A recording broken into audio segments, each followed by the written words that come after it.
ঘুমোবো আমি, ঘুমোবে তুমি, গল্প শোনাবে ঘুম পড়ি, হালকা আলো চোখ বন্ধ। চলো একটা গল্প শুনি। রাতের গল্প বাংলায়। আজকের গল্প, কুপোর ভেতর কুপোকাত। দেশে এক গরিব ব্রাহ্মণ বাস করত। ব্রাহ্মণের সেই রূপ, টাকা পয়সা কিছুই ছিল না। তার বিবাহের আগে সে সেইরূপ টাকা পয়সার অভাবে বিবাহ করতে চায়নি, কিন্তু গ্রামের লোক জোর করে তার বিবাহ দেয়।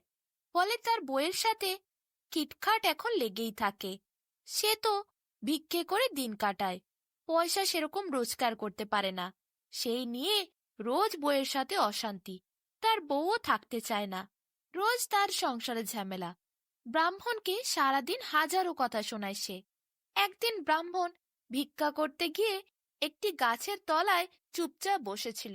তার আর মন করছিল না বাড়ি ফেরার। ভাবছিল, বাড়ি ফিরলেই তো বউ তাকে হাজার খানেক কথা শোনাবে, কত অপমান করবে। প্রতিদিন তো এইভাবে সে কথা শুনতে পারে না। তার এত কথা শুনতে ভালোও লাগে না। আর টাকা পয়সা সে কোথা থেকেই বা আনবে? ব্রাহ্মণের খুব মনটা খারাপ ছিল। এমন সময় রাস্তা দিয়ে একটি লোক যাচ্ছিল। সে ব্রাহ্মণকে দেখে থমকে দাঁড়ালো। ব্রাহ্মণ তাকে দেখেই চিনতে পারল, এ তো তার অনেক পুরানো দিনের বন্ধু। সে শহরে থাকে। ব্রাহ্মণ তার সাথে কথা বলতে বলতে বলল, তাকে এখন ভিক্ষা করে চলতে হয়।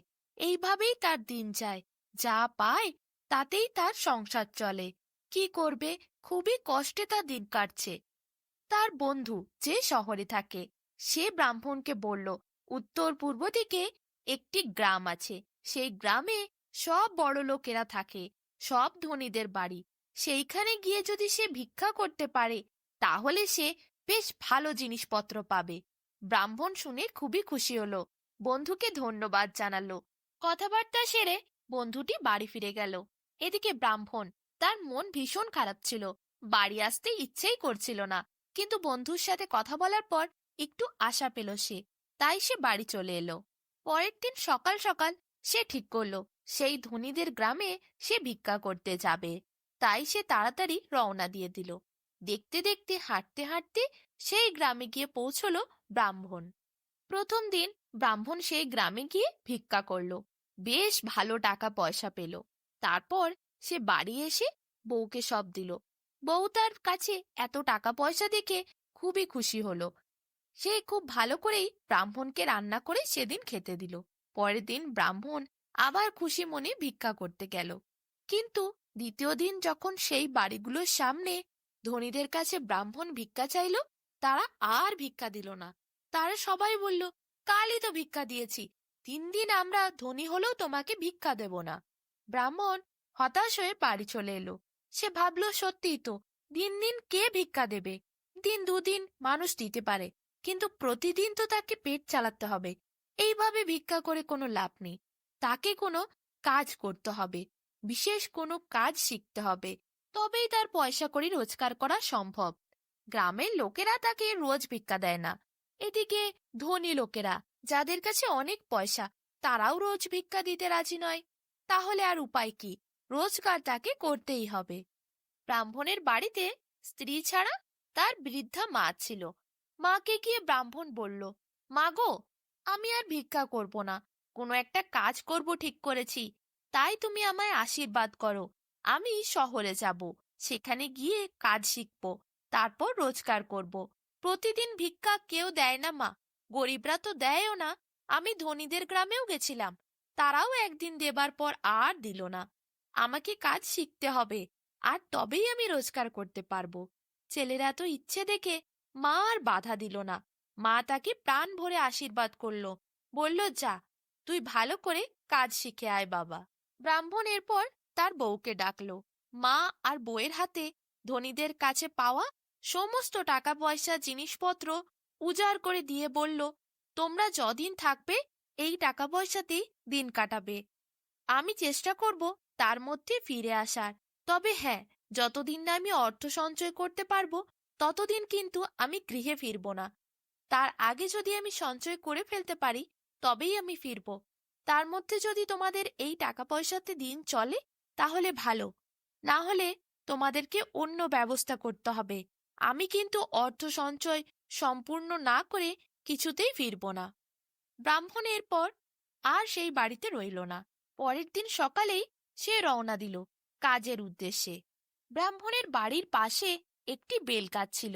সেই গাছে একটা ব্রহ্মদৈত্য বাস করত।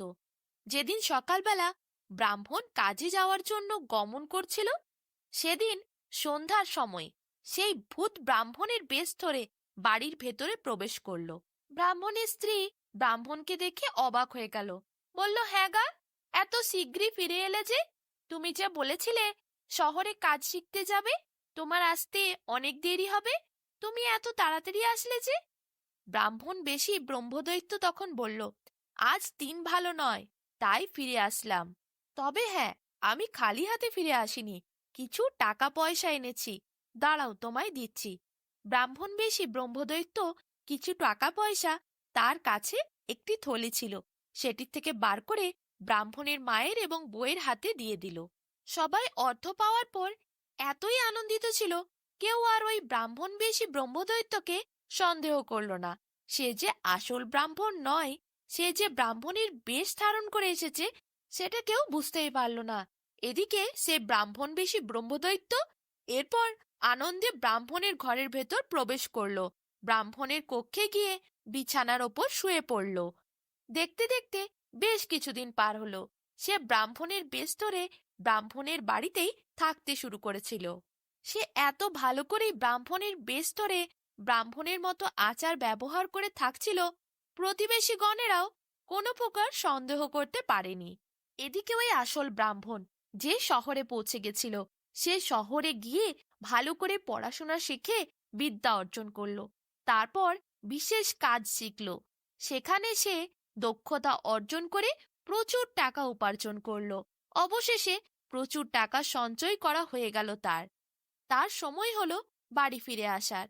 এরপর ব্রাহ্মণ শহর থেকে বাড়ি ফিরে এলো, প্রচুর সঙ্গে অর্থ নিয়ে এলো। ব্রাহ্মণ যখন বাড়িতে এসে বউকে ডাকলো, তখন দেখতে পেল এ কি, তার মতোই দেখতে আরেকজন বাড়িতে রয়েছে। ব্রাহ্মণের বউ তো ব্রাহ্মণকে দেখে অবাক হয়ে গেল, ভাবল এ কোন ছদ্মবেশী হঠাৎ করে এসে পড়েছে। ব্রাহ্মণ তো নিজের মতো দেখতে আরেকজনকে দেখে স্তম্ভিত হয়ে গেল।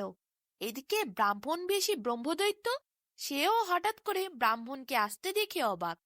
এরপর আসল ব্রাহ্মণ ওই ছদ্মবেশী ব্রহ্মদৈত্যকে জিজ্ঞাসা করল, কে আপনি?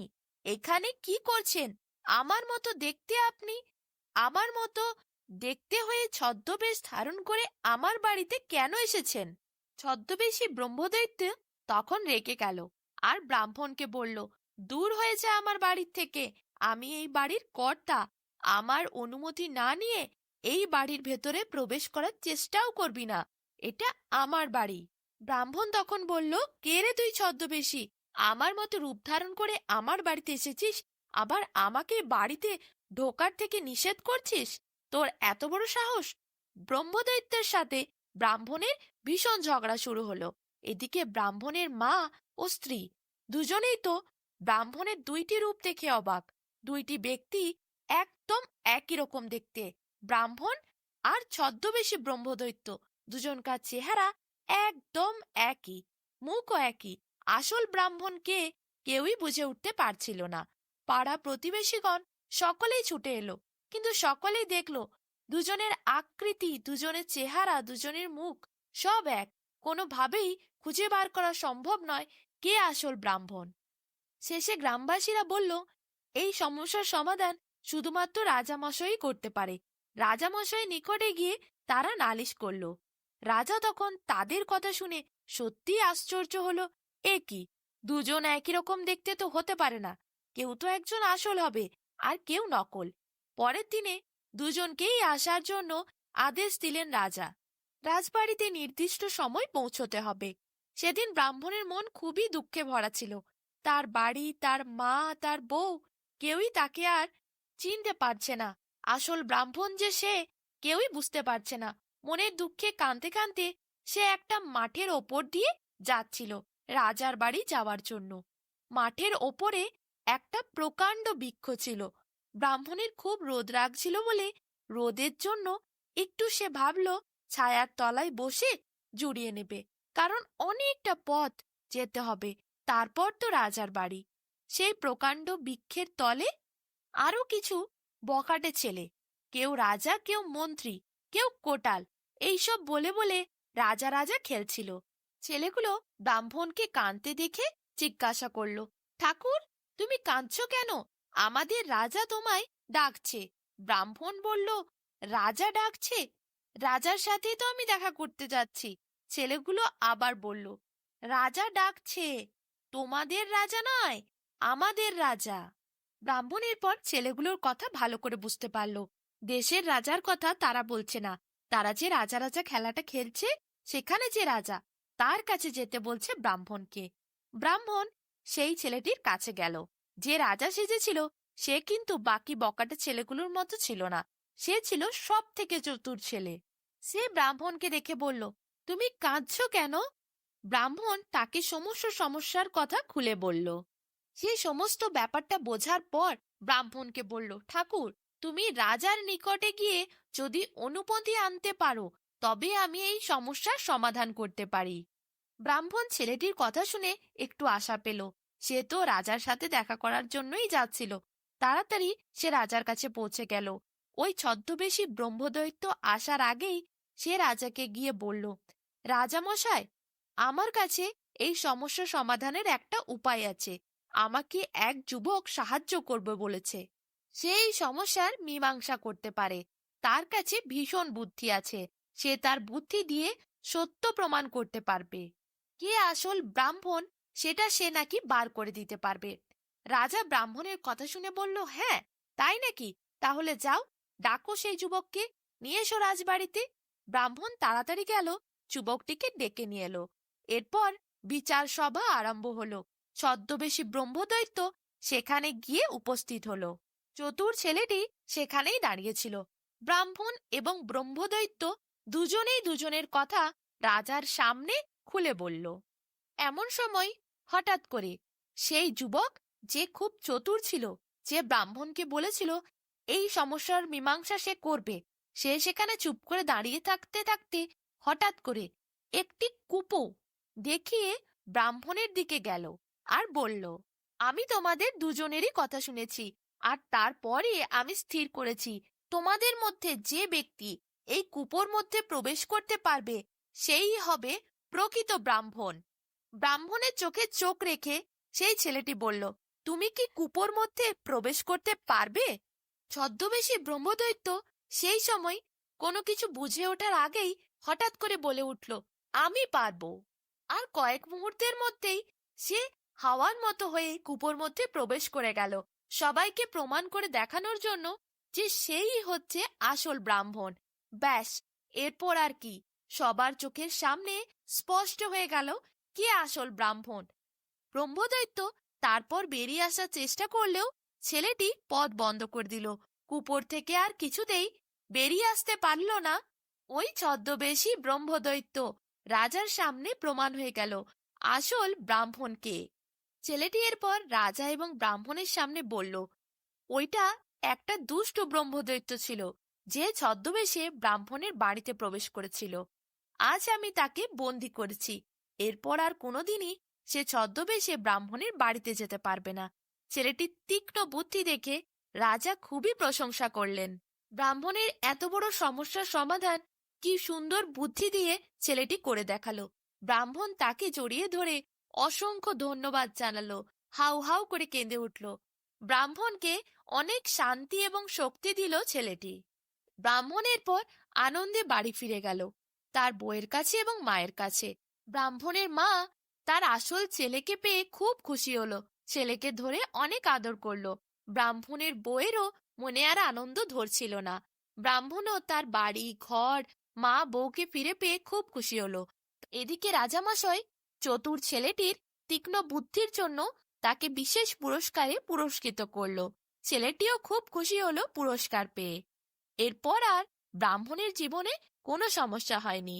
ব্রাহ্মণের সঞ্চিত অর্থ দিয়ে ব্রাহ্মণের জীবন সুখে স্বাচ্ছন্দ্যে কাটতে থাকে। আর ব্রাহ্মণ যে কাজ শিখে এসেছিল সেই কাজ করেই সংসার চালাতে থাকে।